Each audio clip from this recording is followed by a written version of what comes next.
हमारा जो टॉपिक है वो हमारे पास जो सेकंड ईयर फिजिक्स का चैप्टर नंबर 18 है इलेक्ट्रॉनिक्स, उसके अंदर से हमारे पास है फुल वेव, हाफ वेव और फुल वेव रेक्टिफिकेशन। ठीक है, इस टॉपिक को समझने के लिए सबसे पहले आप लोगों को जिस चीज का पता होना चाहिए वो हमारे पास में डायोड होता है।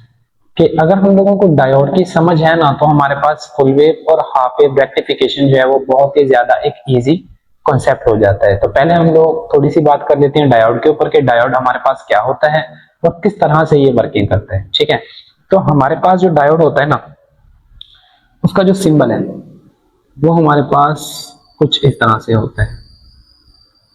ठीक है,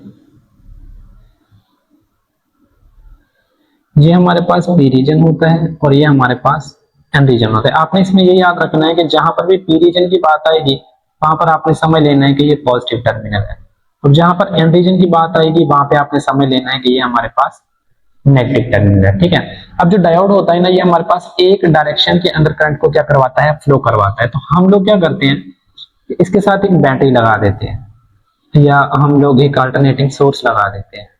अब हमें पता है कि जो एसी सप्लाई होती है ना, वो हर हाफ साइकिल के बाद अपने डायरेक्शन को क्या करती है, रिवर्स करती है। अगर आपके पास यहाँ पर पॉजिटिव है और यहाँ पर नेगेटिव है, सपोज कि यहाँ पे पॉजिटिव और यहाँ पे नेगेटिव है, तो आपका जो डायोड होगा वो हमारे पास होगा फॉरवर्ड बाइसिंग में, पॉजिटिव के साथ पॉजिटिव और नेगेटिव के साथ नेगेटिव। तो आपको डायोड होगा फॉरवर्ड बाइसिंग, और इसके अंदर जो फ्लो ऑफ करंट होगा ना, वो हमारे पास मैक्सिमम करंट होगा।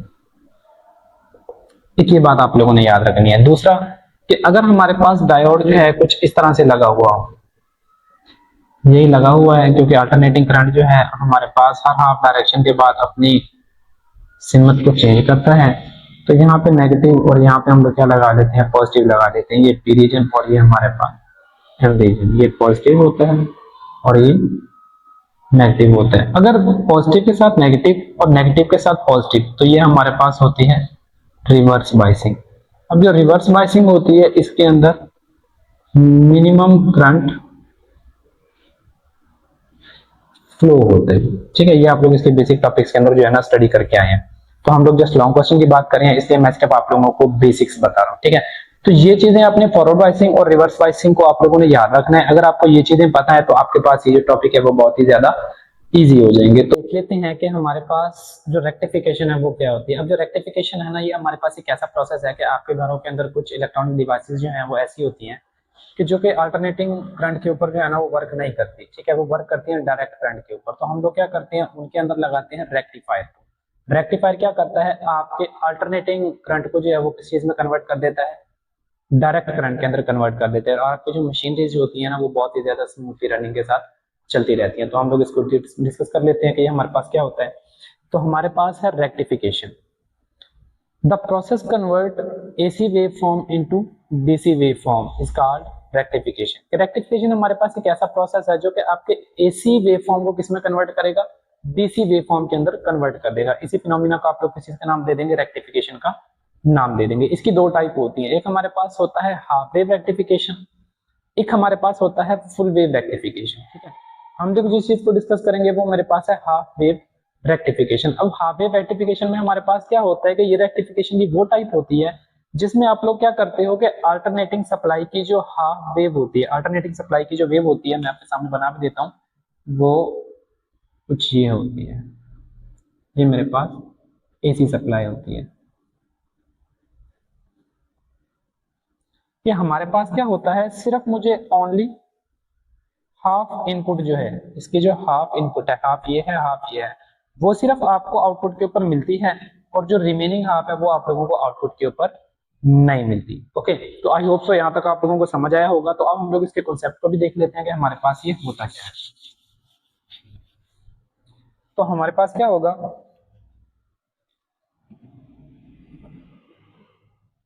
तो अगर हमारे पास एक डायोड है, ये हमारे पास एक डायोड लगा दिया, और इसके साथ आप लोगों ने लगा देनी है एसी सप्लाई। ये हमने लगा दी एसी सप्लाई।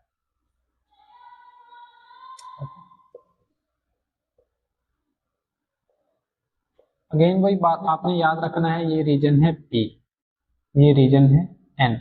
ये जो रीजन होता है इसको आप पॉजिटिव टर्मिनल मान लें और इसको आप लोग नेगेटिव टर्मिनल मान लें। ठीक हो गया।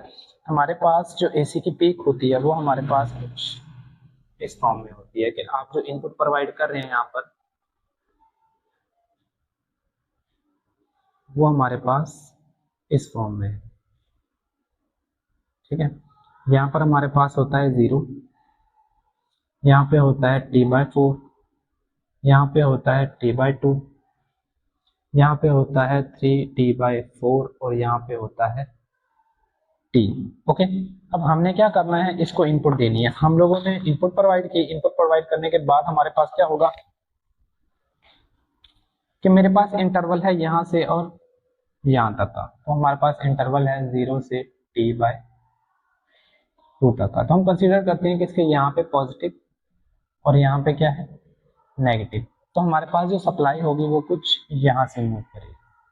ओके, अगेन पॉजिटिव के साथ पॉजिटिव और नेगेटिव के साथ क्या लगाओ, नेगेटिव लगाओ। तो आपका जो डायोड होता है ना वो किस वाइसिंग के अंदर होता है, ये हमारे पास आता है फॉरवर्ड बाइसिंग के अंदर। और फॉरवर्ड बाइसिंग के अंदर आप लोगों के पास फ्लो ऑफ करंट जो होता है ना, flow of current is maximum, वो आपको मैक्सिमम मिल रहा होता है। ठीक है, तो मेरे पास आउटपुट पे क्या होगा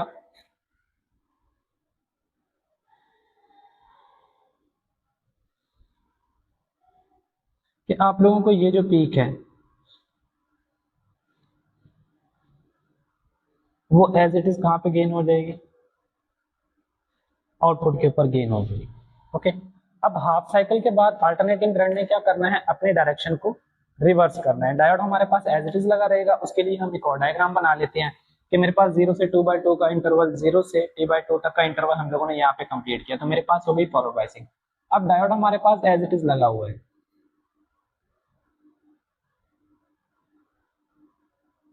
लेकिन मेरे पास क्या होगा कि जो एसी सप्लाई है, यहाँ पर आपके टर्मिनल की पोलैरिटी क्या हो जाएगी, रिवर्स हो जाएगी। जहाँ पे पहले पॉजिटिव था वहां पर नेगेटिव, और जहाँ पे नेगेटिव है वहां पे क्या हो जाएगा, पॉजिटिव। और आपके पास इंटरवल रहेगा T/2 से T तक का, T/2 से T तक का। तो सप्लाई हमारे पास कुछ यहाँ से जाएगी, ये मेरे पास एन रीजन और ये मेरे पास पी रीजन, ये नेगेटिव और ये हमारे पास पॉजिटिव। अगर मेरे पास क्या हो, पॉजिटिव नेगेटिव के साथ और नेगेटिव पॉजिटिव के साथ, तो आपका जो डायोड होता है ना वो हमारे पास होता है रिवर्स बाइसिंग के अंदर। इसके अंदर हमारे पास क्या होता है कि जो फ्लो ऑफ करंट होता है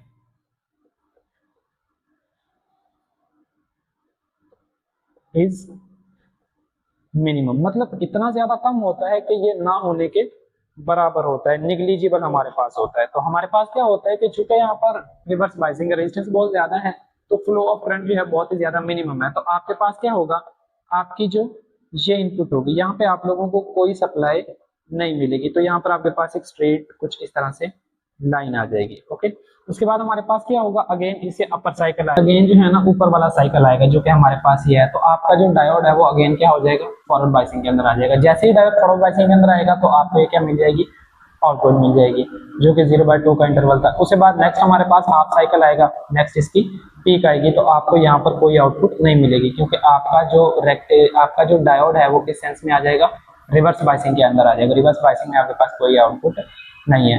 then forward bias, then reverse biasing. तो आपके पास ना पी कुछ इस तरह से आप लोगों को जो है ना मिल रही होती है। तो उम्मीद है आप लोगों को हाफ वेव रेक्टिफिकेशन जो है वो समझ आया होगा। इससे नेक्स्ट हम लोग देखते हैं कि फुल वेव रेक्टिफिकेशन हमारे पास क्या होता है, कि आपकी जो ये पीक वेस्ट हो रही है, इस पीक को, ये जो पीक वेस्ट हो रही है इसको मुझे यहाँ पर आउटपुट के ऊपर लेना है। तो उसको करने के लिए मुझे क्या करना होता है, उस फिनोमिना को अब हम लोगों ने यहाँ पे क्या करना है, डिस्कस। जो टॉपिक है वो हमारे पास है फुल वेव रेक्टिफायर। इसको हम लोग देख लेते हैं कि फुल वेव रेक्टिफायर हमारे पास किस तरह से काम करता है। सबसे पहले हम इसकी डेफिनेशन देखते हैं, उसके बाद एक्सप्लेनेशन को राइट डाउन करते हैं।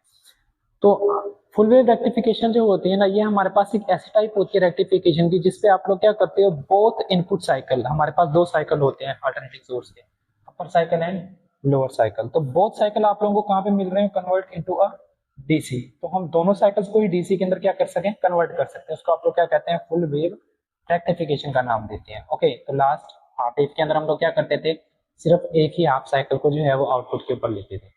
तो इसकी एक्सप्लेनेशन हम लोग देख लेते हैं। वो हमें कहता है कि आप लोगों ने क्या करना है, एक ऐसा सर्किट बनाना है जिसके अंदर 4 डायोड लगे हुए हो, ठीक है, in the form of bridge. और इसी वजह से हम लोग इस सर्किट को, ये जो हमारे पास फुल वेव रेक्टिफिकेशन का सर्किट होता है, इसको आप लोग क्या कहते हैं, ब्रिज वेव सर्किट का जो है वो नाम है। तो आपके पास एक क्वेश्चन इस तरह से पूछा जा सकता है, एक्सप्लेन ब्रिज वेव सर्किट, ठीक है। तो आपके पास ये क्वेश्चन होगा, उसमें परेशान नहीं होना। तो हमारे पास ना इसमें 4 डायोड लगे हैं, 1 2 3 एंड 4। एक हमारे पास एसी सप्लाई लगी हुई है। ओके, तो आप लोगों ने याद कैसे रखना है इसको, कि इन दो जो डायोड की डायरेक्शन है वो सेम होती है और इन दो डायोड की डायरेक्शन हमारे पास सेम होती है। अगर आप लोग इस तरह से इसको रखेंगे तो आपको कॉन्सेप्ट जो है वो क्या हो जाएगा, इजी हो जाएगा। तो हमारे पास क्या होगा, अब हमने देखना है कि हमारे पास इनपुट किस तरह से फ्लो करेगी। सपोज कि मेरे पास ये साइकिल है, यहाँ से और यहाँ तक का हमारे पास साइकिल है, तो इंटरवल मेरे पास है 0 से T/2 तक का। और हम लोग कंसीडर कर लेते हैं कि इसके यहाँ पे पॉजिटिव और यहाँ पे क्या है, नेगेटिव सप्लाई है। तो हमारे पास फ्लो ऑफ चार्जेस जो होगा या करंट जो होगा वो हमारे पास कुछ इस तरफ को होगा, ठीक है। यहाँ से मूव करते हुए हमारे पास जो चार्जेस है वो कहाँ पे आएंगे, यहाँ पर आएंगे। अब इनके पास ना दो रास्ते हैं, वो या तो क्या करें, D4 की तरफ चले जाएं या वो D1 की तरफ चले जाएं। तो मैंने आपको लास्ट टाइम भी बोला था कि N और P रीजन ये आप लोगों ने जरूर याद रखनी है, ठीक है। ये मेरे पास है N जो कि है पॉजिटिव के साथ कनेक्ट, ठीक है। ये N है तो यहाँ पे हमारे पास ये नेगेटिव के साथ कनेक्ट है। इसका मतलब है जो डायोड D1 है ये हमारे पास है फॉरवर्ड बायसिंग में, और जो मेरे पास D4 है नेगेटिव के साथ क्या कनेक्ट है, पॉजिटिव। तो हमें पता चल जाता है ये हमारे पास है रिवर्स बायसिंग। तो फॉरवर्ड बायसिंग के अंदर मैक्सिमम करंट फ्लो करता है, जबकि रिवर्स बायसिंग के अंदर करंट हमारे पास फ्लो नहीं करता, ना होने के बराबर होता है। तो करंट हमारे पास इधर तो जाएगा नहीं, तो हमारे पास मूव करेगा डाउनवर्ड डायरेक्शन में, और यहाँ से निकल के हमारे पास आएगा कुछ यहाँ पे। अब हमारे पास अगेन इसके पास दो रास्ते हैं, या तो ये नीचे की तरफ चला जाए, ठीक है, या ये हमारे पास ऊपर की तरफ आ जाए। यहाँ पे आप लोग जो है रेजिस्टेंस भी करवा सकते हैं अगर आपको लगानी हो तो या तो ये नीचे की तरफ आ जाए या ये किस तरफ चला जाए, D2 की तरफ चला जाए। अगर हम इसको भी देखें तो यहाँ पे N और यहाँ पे क्या है, P। तो इधर से मेरे पास जो चार्जेस आ रहे हैं वो पॉजिटिव से आ रहे हैं, तो पॉजिटिव के सामने क्या है, नेगेटिव। इसका मतलब है ये जो डायोड है वो हमारे पास क्या है, रिवर्स बायसिंग में। तो मेरे पास करंट इधर नहीं जाएगा, ये डाउनवर्ड डायरेक्शन में रेजिस्टेंस की तरफ हमारे पास क्या करेगा, मूव करेगा। और यहाँ से निकलते हुए हमारे पास ये किसी इस पॉइंट पे आएगा, ठीक है।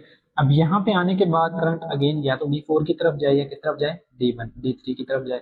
D4 तो मेरे पास है रिवर्स बाइस, तो इसका ये जो रीजन है वो P है और ये रीजन हमारे पास क्या है, N। तो मेरे पास ये जो पीक आ रही है वो पॉजिटिव से आ रही है, तो पॉजिटिव के साथ क्या आ रहा है, पॉजिटिव। तो मेरे पास ये जो डायोड है वो क्या हो जाएगा, फॉरवर्ड बायसिंग के अंदर आ जाएगा। तो करंट ऊपर की तरफ नहीं जाएगा, करंट क्या करेगा, बैकवर्ड डायरेक्शन में मूव करेगा डाउन। यहाँ पे अगेन हमारे पास दो रास्ते आते हैं, या ये D2 की तरफ जाए या ये किस तरफ मूव कर जाए, सोर्स की तरफ। तो D2 जो है वो हमारे पास रिवर्स बायसिंग में है, तो इधर तो जाएगा नहीं, तो ये हमारे पास बैकवर्ड डायरेक्शन में मूव करेगा और अपना एक साइकिल क्या करेगा, कंप्लीट करेगा। इसमें हम लोगों ने जो चीज देखी है वो हमारे पास ये है कि हमारे पास जो डायोड है जो वर्किंग करते हैं D1 और जो D3 है वो हमारे पास क्या होते हैं, फॉरवर्ड बायसिंग के अंदर होते हैं। कि सिर्फ मेरे पास इस अपर हाफ साइकिल के अंदर जो डायोड वर्क कर रहे हैं वो D1 और D3 वर्क कर रहे हैं, बट हमारे पास जो D2 और जो हमारे पास क्या होता है D4 ये हमारे पास होते हैं रिवर्स बायसिंग के अंदर। तो ये आप लोगों को कोई आउटपुट प्रोवाइड नहीं करते, ठीक है। तो इसकी हम लोग जो है वो वेवफॉर्म ड्रॉ कर लेते हैं कि हमारे पास क्या होगी,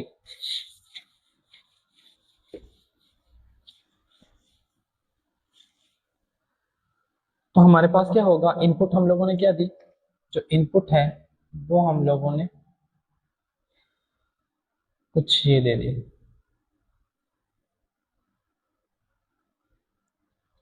ठीक है। तो हमारे पास क्या आनी चाहिए, अब आउटपुट आनी चाहिए। तो जो आपकी आउटपुट है, ये जो हाफ साइकिल है हमारे पास, ये वाला, ये हमारे पास क्या होगा, एक इस तरह से पीक के अंदर कन्वर्ट हो जाएगा। ये आपको क्या मिल जाएगी, आउटपुट मिल जाएगी। कहाँ तक, 0 से T/2 तक की आप लोगों को क्या मिल गई, आउटपुट मिल गई, ठीक है। अब मेरे पास क्या होगा, हाफ साइकिल होगा, तो हाफ साइकिल के बाद जो डायोड है वो अपनी डायरेक्शन को क्या करेगा, रिवर्स करेगा। जब ये अपनी डायरेक्शन को रिवर्स करेगा तो उसके लिए भी हम देते हैं सेम, क्योंकि डायरेक्शन तो मेरे पास डायोड की यही रहेगी, सिर्फ मेरे पास जो डायरेक्शन चेंज होगी वो टर्मिनल की पोलैरिटी की होगी। तो यहाँ पे आप एक ब्रिज बना लें, कुछ ये हमारे पास ब्रिज है, यहाँ पे डायोड लगाने आप लोगों ने। इन दो डायोड की जो डायरेक्शन है वो आपने क्या रखनी है, सेम और इन दो डायोड की डायरेक्शन आप लोगों ने क्या रख देनी है, सेम रख देनी है। ठीक है, इन दो एजेस के साथ आप लोगों को क्या करना है, अपनी एसी सप्लाई लगा लेनी है। और यहाँ पर आप लोगों ने एक रजिस्टर कनेक्ट कर लेनी है, करें तो भी ठीक है, ना करें तो भी हमारे पास ठीक है। देन ये हमारा सर्किट, ये हमारे पास था D1, D2, D3 और ये आपके पास है D4। अब हमारे पास क्या होगा, जो इंटरवल चलेगा वो हमारे पास होगा T/2 से T तक का, T/2 से T तक का। तो अल्टरनेटिंग सप्लाई जो होती है ना, ये जो सोर्स होता है वो हर हाफ साइकिल के बाद अपने टर्मिनल के पोलैरिटी को क्या करता है, रिवर्स। जहां पे नेगेटिव था वहां पे पॉजिटिव आ जाएगा, और जहां पे पॉजिटिव था वहां पर नेगेटिव। अब फ्लो ऑफ चार्जेस जो है वो कुछ इस तरह से हमारे पास आएगा, और आते हुए इस टर्मिनल पे आएगा। अब या तो मेरे पास ये ऊपर की तरफ जाए या ये D3 की तरफ जाए। तो मेरे पास ये रीजन है N और ये रीजन आपके पास है N और ये रीजन है P। ये है N और ये है P, पॉजिटिव के साथ पॉजिटिव। तो मेरे पास ये जो डायोड है वो क्या हो गया, फॉरवर्ड बायसिंग के अंदर हो गया, और पॉजिटिव के साथ नेगेटिव। तो ये जो डायोड है वो क्या हो गया, रिवर्स बायस। तो हमारे पास फ्लो ऑफ चार्जेस या फ्लो ऑफ करंट है वो इस साइड पर नहीं होगा, तो हमारे पास ये मूव करेंगे ऊपर की तरफ। देन यहाँ पे आ गए। अब यहाँ से आने के बाद हमारे पास जो करंट है वो या तो D1 की तरफ चला जाए या रेजिस्टेंस R1 की तरफ, R की तरफ आ जाए। तो मेरे पास यहाँ पे है N और यहाँ पे है P। तो यहाँ से जो सप्लाई है वो पॉजिटिव के साथ आ रही है, तो पॉजिटिव के आगे क्या लगा हुआ है, नेगेटिव। तो ये जो डायोड है वो क्या हो जाएगा, रिवर्स बाइस। तो चार्जेस डाउनवर्ड डायरेक्शन में मूव करेंगे। देन मूव करते हुए हमारे पास इस टर्मिनल पे आएंगे। अब ये तो मेरे पास जो फ्लो है, या तो चार्जेस जो है मेरे पास क्या करें, या जो करंट है वो D3 की तरफ जाए या वो D4 की तरफ जाए। तो ये मेरे पास रीजन है P, ये मेरे पास है N। अब ये जो डायोड था वो हमारे पास था, रिवर्स बायसिंग में तो फ्लो इधर तो होगा नहीं। P के साथ क्या आ रहा है, पॉजिटिव आ रहा है। तो ये जो डायोड है वो क्या हो जाएगा, फॉरवर्ड बायस हो जाएगा। तो हमारे पास जो फ्लो और करंट है वो ऊपर की तरफ होगा। ठीक है, यहाँ पे आएंगे अगेन, ये मेरे पास रिवर्स बायस है तो करंट इधर जाएगा नहीं, वो बैकवर्ड डायरेक्शन में मूव करेगा, और मूव करते हुए अपना हाफ साइकिल क्या करेगा, कंप्लीट करेगा। तो आप लोगों को ये जो T/2 से T तक की पीक है वो एज इट इज क्या होगी, यहाँ पर गेन हो जाएगी। ये मेरे पास इस तरह से गेन आ जाएगी आप लोगों के पास। ओके, ये मेरे पास हो गए फुल वेव रेक्टिफिकेशन के में आप लोगों ने दोनों जो इनपुट है वो कहाँ पे ले ली, आउटपुट के ऊपर ले ली। इसे अगेन अगर मैं जाऊं तो हमारे पास फिर से हाफ साइकिल, देन हमारे पास टर्मिनल की पोलैरिटी रिवर्स होगी, जहाँ नेगेटिव है वहां पे पॉजिटिव और जहाँ पॉजिटिव है वहां पे नेगेटिव। तो मेरे पास ये सर्किट बन जाएगा। इसमें मेरे पास ये जो हाफ साइकिल है वो आप लोगों को एज इट इज यहाँ पे गेन हो जाएगा। नेक्स्ट जब हमारे पास लोअर साइकिल आएगा, ठीक है, तो जैसे ही लोअर साइकिल आएगा आप लोगों के पास, तो आप इस सर्किट से इस सर्किट के अंदर आ जाएंगे। तो अगेन आप लोगों को ये सप्लाई कुछ इस तरह से मिल जाएगी। तो ये हमारे पास होता है फुल वेव रेक्टिफिकेशन। ठीक है, जिससे आप लोग क्या करते हैं कि जो आपका वेस्टेज आ रहा था हाफ वेव रेक्टिफिकेशन के अंदर, उसको आप लोग फुल वेव में क्या कर लेते हैं, कवर कर लेते हैं। और तो आई होप सो कि आप लोगों को रेक्टिफिकेशन का जो टॉपिक है वो समझ आया होगा। मजीद अगर आप लोगों का कोई क्वेश्चन है तो आप लोग कमेंट बॉक्स के अंदर छोड़